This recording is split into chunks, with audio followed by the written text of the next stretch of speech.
സകല സന്നാഹങ്ങളും ഗാലറിയിൽ മഞ്ഞക്കടലും ഒരുക്കി കൊടുത്ത കാലത്ത് പോലും യുവമാരെ കൊണ്ട് ഇതിന് പറ്റിയിട്ടില്ല. പക്ഷേ ബ്ലാസ്റ്റേഴ്സിന്റെ ചരിത്രത്തിലെ ഏറ്റവും മോശം സീസണിൽ ശ്രീകണ്ഠീരവയിൽ ചെന്ന് ബ്ലാസ്റ്റേഴ്സിന് ഒരു കളി ജയിക്കാൻ കഴിഞ്ഞു. ഈ ഒരു ജയം കൊണ്ട് മാനേജ്മെന്റിന്റെ പാതകങ്ങളെക്കുറിച്ച് ആരും മറക്കരുത് എന്നുള്ള പ്രാർത്ഥന മാത്രമേ ഉള്ളൂ. പക്ഷേ നമ്മൾക്ക് തന്നെ അല്ലടേ, ബ്ലാസ്റ്റേഴ്സിന്റെ ആരാധകർക്ക് ഒരു പ്രശ്നമുണ്ട്. ഈ ഒരു ക്ലബ്ബ് അവരുടെ ഹൃദയത്തിൽ അങ്ങ് ആഴത്തിൽ ആഴ്ന്നിറങ്ങിയിരിക്കുവാണ്. ഒരു വിജയം കൊണ്ട് തന്നെ നമ്മൾ ഇതുവരെയുള്ള കാര്യങ്ങളെല്ലാം മറക്കും. പോയി നമ്മൾ വെല്ലുവിളിക്കാനും പോകും. വെല്ലുവിളികളാവാം എന്ന് പറഞ്ഞ് ആരെയും പോയി വെല്ലുവിളിക്കാൻ നിൽക്കരുത്. കാരണം നമുക്കിപ്പോൾ കിട്ടിയ ഒരു വിജയം ഒരു ഫ്ലൂക്ക് തന്നെയാണ് എന്നാണ് ഞാൻ ഇപ്പോഴും വിശ്വസിക്കുന്നത്. പക്ഷേ കരീം ബെന്നാരിഫ് എന്ന് പറയുന്ന താരത്തിൻ്റെ വരവ് കേരള ബ്ലാസ്റ്റേഴ്സിനെ കുറച്ചുകൂടി ഡൈനാമിക് ആക്കി എന്നുള്ളത് എടുത്തു പറയണം. അയാൾ ഫ്രീ ആയിട്ടുള്ള സ്പേസിലേക്ക് മാറി നിൽക്കുന്നത് ഏറെ ശ്രദ്ധിക്കേണ്ട ഒരു ഘടകം തന്നെയായിരുന്നു. അയാളിലേക്ക് കൂടുതൽ പന്തുകൾ എത്തിയിരുന്നെങ്കിൽ കാര്യങ്ങൾ ഇനിയും മാറിയേനെ. പിന്നെ അരങ്ങേറ്റത്തിൽ തന്നെ ഗോളടിച്ച ഫ്രാൻസും ബ്ലാസ്റ്റേഴ്സിൻ്റെ മികച്ച ഒരു അസറ്റ് തന്നെ ആയിരിക്കും. ഏതായാലും വളരെ മികച്ചൊരു വിജയം ശ്രീകണ്ഠീരവയിൽ നേടാൻ കഴിഞ്ഞു.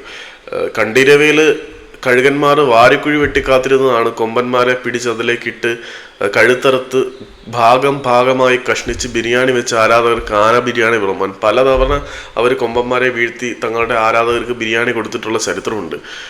പക്ഷേ ഇത്തവണ അവർ വാരിക്കുഴി വെട്ടി കാത്തിരുന്നത് കൊമ്പന്മാരെ വീഴ്ത്താൻ തന്നെയായിരുന്നു. പക്ഷെ അവരറിഞ്ഞില്ല അവരെ വാരിക്കുഴി വെട്ടാൻ പിടിപ്പിച്ച ബംഗളൂരു എഫ്സിയെ ബംഗളൂരു ആക്കിയത് ശ്രീകണ്ഠീരവയിലെ ബംഗളൂരുവിൻ്റെ കോട്ടകൊത്തളങ്ങൾക്ക് തറക്കല്ലിട്ട ബംഗളൂരുവിനെ ബംഗളൂരുക്ക് മാറ്റിയ അവരുടെ സൂപ്പർ പരിശീലകനായിരുന്ന അവരെ ഐ ലീഗ് ജേതാക്കളും ഫെഡറേഷൻ കപ്പ് ജേതാക്കളും ഒക്കെ ആക്കിയ ആഷ്ലി വെസ്റ്റ്വുഡ് കേരള ബ്ലാസ്റ്റേഴ്സിൻ്റെ പരിശീലകനായി വരുന്നത്. അയാളേക്കാൾ നന്നായി ശ്രീകണ്ഠീരവയുടെ ഓരോ പുൽനാമ്പുകളെയും വേറെ ആർക്കും അറിയില്ല. അതുകൊണ്ട് തന്നെ ആഷ്ലി വെസ്റ്റ്വുഡ് എന്ന പരിശീലകൻ ബംഗളൂരുവിൻ്റെ തട്ടകത്തിലേക്ക് എത്തിയപ്പോൾ കൊമ്പന്മാർക്ക് ഇതുവരെ നേടാൻ കഴിഞ്ഞിട്ടില്ലാത്ത ചരിത്ര വിജയം ഈ കെട്ടകാലത്തിലും നേടിക്കൊടുക്കാൻ കഴിഞ്ഞു. ഈ ഒരു വിജയത്തിൻ്റെ പൂർണ്ണമായിട്ടുള്ള ക്രെഡിറ്റ് ആഷ്ലി വെസ്റ്റ്വുഡിന് നൽകണമെന്നറിയത്തില്ല, പുതുതായിട്ട് വന്ന താരങ്ങൾക്ക് കൂടി നൽകണം. ഏതായാലും പോസിറ്റീവ് ഫുട്ബോൾ നമ്മളിന്ന് കണ്ടു. വളരെ കാം ആൻഡ് കമ്പോസ്റ്റായിട്ട് രണ്ടാം പകുതിയിൽ നമ്മൾ പിടിച്ചു നിന്നു, വിജയ ഗോൾ നേടി, സമനില ഗോൾ നേടി, നന്നായിട്ട് കാര്യങ്ങൾ മുന്നിലേക്ക് കൊണ്ടുപോയി.